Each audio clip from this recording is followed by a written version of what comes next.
Se rend-on bien compte de l'énormité des mensonges et de l'invraisemblance des contes de fées imposés à notre peuple comme unique vérité autorisée, sans discontinuer, depuis plus de 40 ans, pour masquer sa liquidation, ainsi qu'à tous les autres peuples européens du reste, avec la bénédiction et sous la férule de l'Union européenne, sainte église du dogme humanistoïde, comme l'on disait fut un temps soviétoïde ou fascistoïde. Toutes les colossales ressources des médias aux ordres, ces armes de destruction massive de la vérité, n'ont cessé de faire prendre des vessies pour des lanternes à une population hébétée par leur fantasmagorie, moralement désarmée par les sophismes vicieux des idéologues au pouvoir et de plus en plus coupée de ses racines par sa déculturation méthodique. Remettons donc quelques vérités simples à leur juste place. Primo, il n'y a pas de crise migratoire, cette nouvelle expression mystificatrice de la novlangue. Il y a une ruée massive et déterminée de populations africano-arabo-musulmanes, s'engouffrant sans vergogne dans une Europe laissée sans défense, plus offerte que la dernière des péripatéticiennes. Ruée exploitée par des passeurs esclavagistes de toujours, encouragée par nos adversaires géopolitiques, et appelée de ses vœux par nos dévots de l'altérité, nos hallucinés de l'utopie mondialiste, nos adulateurs de l'universalisme mortifère. Il n'y a rien de fatal dans ce phénomène, rien d'une loi naturelle, rien d'une détresse humaine non plus, et tout d'une politique délibérée.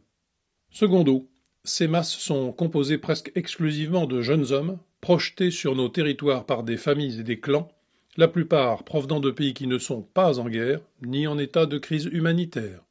Ils sont en vérité très peu nombreux à venir de Syrie, par exemple. Ils sont l'investissement de populations allogènes ayant jeté de façon opportuniste leur dévolu sur notre patrimoine, puisqu'il n'est pas défendu. Patrimoine qu'ils détruiront, faute d'avoir jamais su en constituer un, si peu que ce soit comparable, et parce qu'il ne leur correspond en rien, camelote marchande mise à part. Le lien de cause à effet que l'on sous-entend avec des guerres dont nous serions partie prenante est encore un canular en vue de nous culpabiliser, cette ficelle utilisée ad nauseam. Ne parlons pas de la culpabilité que l'on insinue au passage en raison d'un passé colonialiste abhorré car défiguré. Outre que cette colonisation a aussi représenté une chance historique pour les peuples concernés, il y a belle lurette désormais qu'ils sont responsables de leur destin, et partant de leur échec patent à la saisir, cette chance, qu'ils sont responsables de leur incapacité, malgré bien des richesses, souvent, à se hisser au niveau du concert des nations développées. Quelques rares contre-exemples existent, qui l'attestent, comme l'exception la règle, et qui, toujours, montrent que c'est bien la dimension culturelle qui est primordiale. Dans tous les cas, ces pseudo-raisons sont hors sujet. Tertio.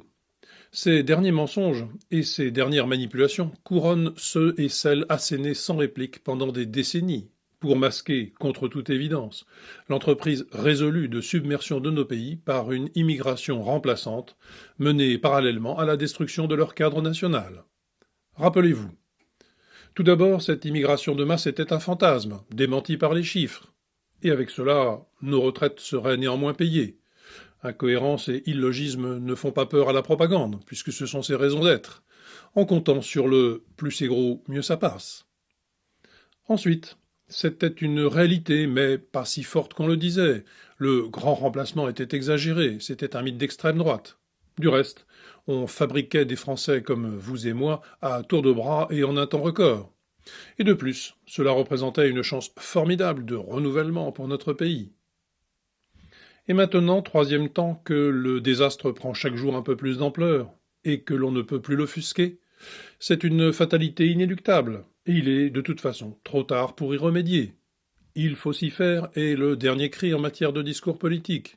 Se faire aux attentats sanglants, aux meurtres, aux viols, au vol, à la violence, à l'inacceptable, à l'intolérable, à la désintégration de notre société, à notre disparition, et trouver tout cela merveilleux, autant que sans doute rédempteur d'on ne sait quelle responsabilité imaginaire. Autrement dit, nous en sommes au discours de la forfaiture accomplie, de la haute trahison menée à son terme. Quel est l'état des lieux? En l'absence de tout recensement fiable et surtout autorisé, la carte du dépistage de la drépanocytose en France métropolitaine est une bonne indication. Or, quelle est cette indication? Que la moyenne nationale pour les naissances extra-européennes monte en 2015 à 38,85%, et plus particulièrement à 73% en Île-de-France et 52% en région PACA. Il est temps en effet, comme nous le disions récemment, plus que de sonner l'alarme, de sonner le tocsin. Face à cela, nous avons d'un bord, pour soutenir l'entreprise mondialiste, toute la caste médiatico-politique, les valets de l'oligarchie et les collabos ou autres idiots utiles qui persistent dans un irénisme délirant, qui entendent aller au bout de leurs chimères et y entraîner tous leurs compatriotes. Dernier exemple en date, la feuille dite Lyon catholique qui publie, je cite, « Migrants, montrer le visage d'une France hospitalière », comme si nous ne l'étions pas déjà que trop. Je cite toujours, « Depuis quelques jours, le projet d'accueil des réfugiés de Calais à travers des centres répartis sur le territoire provoque des réactions politiques et une polémique indigne. Des maires, des présidents de région incitent les élus locaux et la population à s'opposer par tous les moyens à la création de ces centres d'accueil. Ils font appel aux sentiments les plus bas pour susciter la peur, le rejet, le repli, le refus de ceux qui fuient la guerre et la violence de leur pays. » Fin de citation. Conclusion, le Secours catholique et Caritas France appellent à tout faire pour prendre en charge ces envahisseurs. À quoi il faut ajouter les milices dites Antifa, les gauchistes culturels en stade terminal, les bien-pensants privilégiés amoureux du vivre ensemble pour les autres, les chrétiens qui ont tout oublié de leur véritable religion et toute la collection des victimes de la propagande. Propagande qui a été soutenue sans faille par la cécité volontaire et l'hypocrisie des donneurs de leçons, décrypteurs et autres irresponsables à pointer, par le désir de suicide des résidus de basse-fosse faisant office d'élite intellectuelle, dans l'espoir de récolter quelques miettes du prestige et des prébendes de la caste oligarchique, dont la mondialisation a permis l'autonomisation complète en s'abstrayant de tout contrôle politique. Et de l'autre bord, et c'est nouveau, et c'est le point important, on voit timidement se lever des tentatives de résistance de la part de citoyens qui commencent à s'exprimer plus ouvertement. De Forges-les-Bains à Saint-Denis-de-Cabane, en passant par Saint-Brévin-les-Pins, Alex ou Valfleury, entre autres. Au fil de la lancinante et funèbre litanie des endroits réquisitionnés, des cibles de la schlag remplaciste de notre propre État.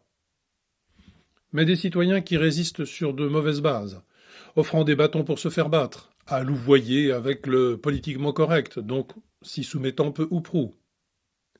Le refus de la dissémination des « migrants » entre guillemets ne doit pas se fonder sur des craintes, si légitimes soient-elles. La proximité d'une école, le développement d'une mini-jungle tandis que Calais ne désemplira pas, etc. Ni sur des raisons de bon sens. Que peuvent devenir ces clandestins au fin fond de la Drôme ou dans une petite station balnéaire? Combien cela coûte? Comment se fait-il que l'on puisse soudain, ce qui était jusque-là impossible, même par grand froid, pour nos SDF, et tous nos concitoyens, notamment ruraux, qui versent progressivement dans la grande pauvreté, etc. Non, ce refus doit se fonder sur un rejet de principe. Ces gens sont des clandestins, des envahisseurs indésirables qui se maintiennent illégalement sur notre sol en cherchant à profiter du dévoiement de nos lois et de leur non-application par un État complice. Ils n'ont strictement rien à faire chez nous, quand ils ont tout à faire chez eux. Leur présence est en elle-même un scandale que l'on ne doit pas accepter, voilà tout. Oui, il est légitime de ne pas vouloir être complice de cette félonnerie et de l'assassinat de la France qu'elle engendre. Et vouloir rester fidèle à nos morts, défendre notre héritage, préserver l'avenir de nos enfants et petits-enfants est plus que légitime, car c'est un devoir, et le plus sacré de tous.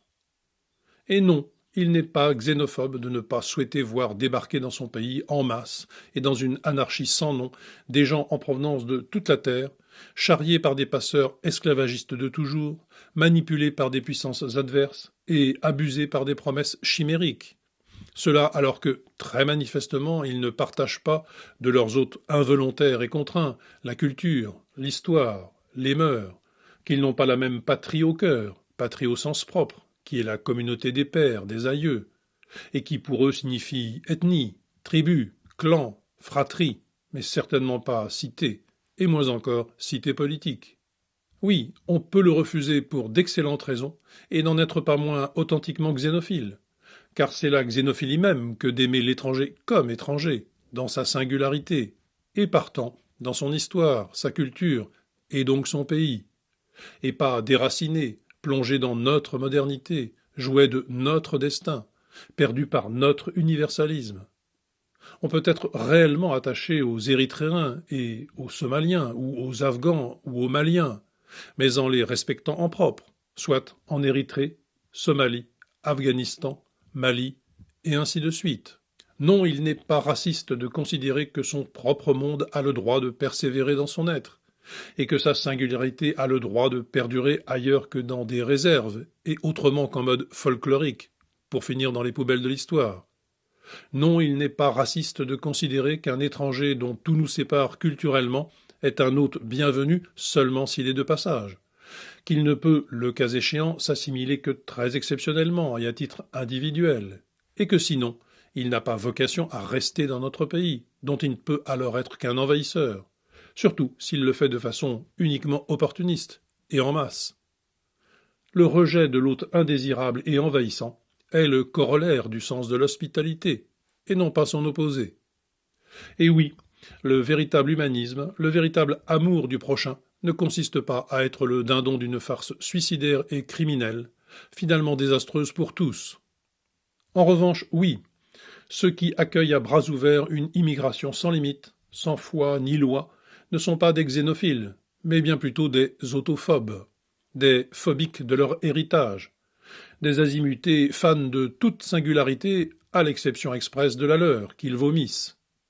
Et oui, ce sont littéralement des racistes, et de la pire espèce, qui se pensent au fond supérieurement bons à vouloir faire partager leur horizon, qu'ils jugent indépassable, à toute l'humanité, et qui par là détruisent celle des fameux autres en même temps que la leur. Oui, ce sont des obsédés de la race, avec leur antiracisme sadique et inquisitorial, qui la traquent fantastiquement dans toutes les expressions, pensées et arrière-pensées des leurs, allant jusqu'à censurer leur dictionnaire, alors que ces derniers, les leurs, forment l'un des peuples les moins racistes qui soient, et le plus attaché à la liberté individuelle, indépendamment de toute autre considération. Et ce sont de dangereux pyromanes qui non seulement ignorent volontairement le racisme comme naturel des peuples d'importation, mais qui les ont tous remontés contre leurs hôtes désignés comme des ennemis incorrigibles.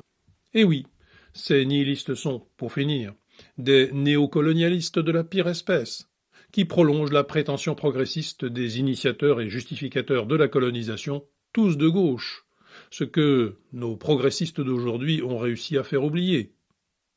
La preuve, quel est l'ardent colonialiste qui a dit, je cite, « Il faut dire ouvertement que les races supérieures ont un droit vis-à-vis des races inférieures.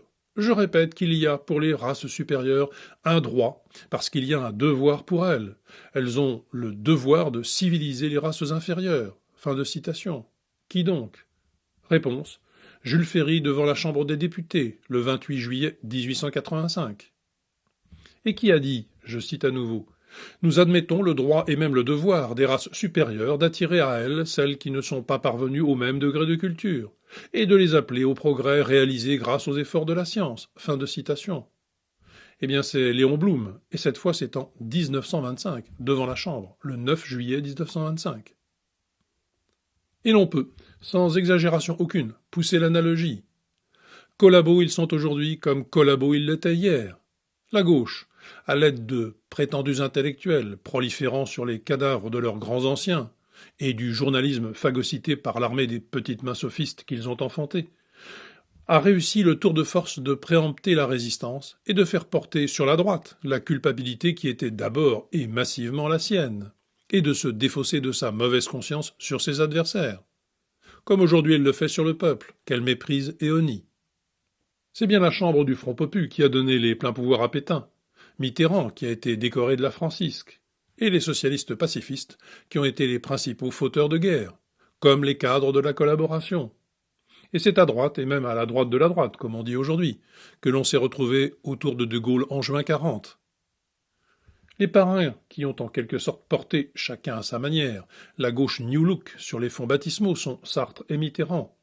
Comme par hasard, deux résistants de la dernière heure, et même de celle d'après, lesquels ont imprimé dans les gènes de cette gauche le recours constant à la posture et à la surenchère morale propre à tous les résistants de la dernière heure, ces collabos de la pire espèce.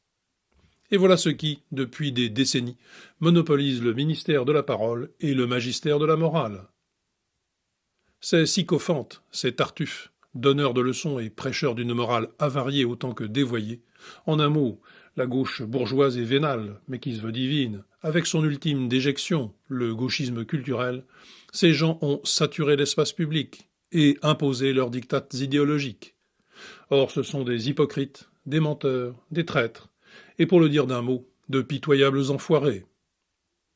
Et oui, il est lucide de voir dans l'achèvement chaotique actuel de l'invasion subie depuis des lustres par nos pays une menace non seulement pour ce que nous sommes, pour nos mœurs, le peu qu'il reste de notre art de vivre, notre liberté et même notre prospérité, mais aussi une menace pour la vie et la sécurité de chacun et de ses proches, au quotidien. Oui, il est logique de considérer qu'une société multiethnique, multiculturelle, bref, multi-tout, ne peut que s'effondrer dans les pires conflits et convulsions, sauf à être soumise à un empire à la poigne de fer. Et partant, il est justifié de la refuser de toutes ses forces. Oui, il est juste de considérer que dans un tel contexte, les rapports de force sont d'abord des rapports démographiques, que la démographie s'analyse en dynamique, et que dès lors, nous avons introduit un puissant déséquilibre dans notre pays, de nature mortifère pour ses habitants historiques, que nous avons organisé notre infériorité numérique sur notre propre sol, ce qui est démentiel, et qui déjà se traduit en un long et terrible martyrologue de nos compatriotes, sous la pression de mentalités incompatibles avec notre éducation et nos traditions, comme avec notre civilisation. Oui, il est logique de considérer que ne sont pas légitimes, et non seulement sont illégaux, les envahisseurs qu'on nous impose, au mépris de tout choix démocratique, et au prétexte d'une fatalité qui n'existe pas, qui déguise une volonté bel et bien politique et un projet millénariste. Oui, il est légitime de refuser le diktat de la bien-pensance totalitaire et des irresponsables politiques, au service d'intérêts contraires à ceux de leur peuple. Loin au-dessus de la doxa imposée, il y a les principes. Leur supériorité peut soulever les montagnes et changer le cours des choses. Et loin au-dessus de la légalité, il y a la légitimité. Cette dernière ne s'impose ni ne se décrète. Et elle n'est pas affaire de rapport de force. Elle est ou elle n'est pas. Principe au lieu d'un réalisme d'esclave, et légitimité par-delà les légalités changeantes, en l'occurrence traîtresses, sont les deux sources qui permettront de redresser toutes les situations, de renouer avec notre pays et notre destin. C'est sur elles qu'il faut se fonder sans hésiter, ni trembler sur les conséquences qu'elles impliquent. Et c'est ce qu'il faut rappeler en toutes circonstances, sans craindre les torquemadas intellectuels, sociaux ou même judiciaires de la pensée unique. Il faut soutenir ce timide mouvement de résistance de citoyens qui s'esquisse contre cette étape décisive de notre liquidation qu'est cette dissémination de clandestins jusque dans les moindres recoins de notre pays, en développant les arguments qu'on a avancés, en les défendant bec et ongle, haut et fort, sans concession. À chacun d'y contribuer à la mesure de ses moyens, pour que tout ça se finisse peut-être moins mal que ce que l'on peut craindre, avec toutes les chances d'être encore bien en deçà de la vérité.